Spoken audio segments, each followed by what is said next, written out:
Paolo Contis, sabi mo wala doon sa station ID ng GMA, buti na lang. Bakit? Sa dulo naman pero nandun pa rin naman siya, sabi mo wala eh. Kaya nung kausap ko yung mga sabi, hindi, nandun siya. Pero binadala pa sa akin ni Tracy.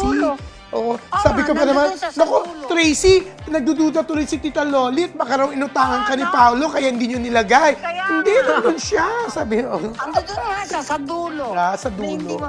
Oo, nahiya na nga ako kasi napansin ko talaga doon sa station ID. Parang hindi mo masyadong binigay importansya si Bong Revilla, di ba? So, yun ang una ko kinumplain. Ba't gano'n? Parang hindi naman binigyan ng importansya. Tapos, ginawa nila ng paraan, nagkaroon na ng solo, na chuchu. Tapos napansin ko na naman, bakit si Paolo parang hindi... ang ibig mo sabihin walang solo si Paolo. Pero nandun siya. Ando dun siya sa dulo. Maganda nga yung pwesto niya dahil katabi niya si Mary Chanco eh. Pero nasa dulo. Yung kumbaga... Pero meron din yata yung group, hindi mo lang napansin. 4 yata, parang gano'n. Ito ang ibig ko sabihin. Di ba pagka talagang pagka gumagawa ka ng isang bagay, inaano mo rin kung minsan yung seniority tsaka yung loyalty ng talent. Sa di ba? Sa station mo o sa publication mo. Binibigyan mo importansya mo yun, di ba? Yeah. Ang ibig ko naman sabihin, alam ko may mga new talent ang GMA. Meron silang binibuild up. Pero hindi ba mas dapat bigyan mo ng build up? Yung dati nang nasayo, yung mga loyal na sayo. Kasi ever since naman si Paolo Contis, taga GMA.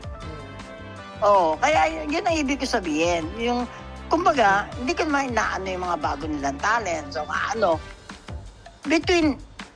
ito na, babanggit ako ng pangalan, kahit na between Ruru Madrid or Miguel Tan Felix, ang ko, pag ako maggagawa ng ang ilalagay ko doon si Paolo.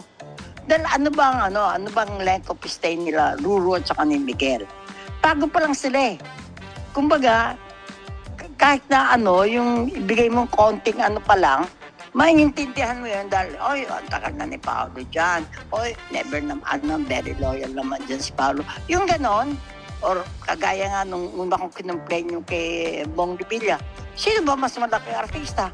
Si Ruru Madrid o si Miguel Tan Felix dan Bong Revilla? Yun ang ko.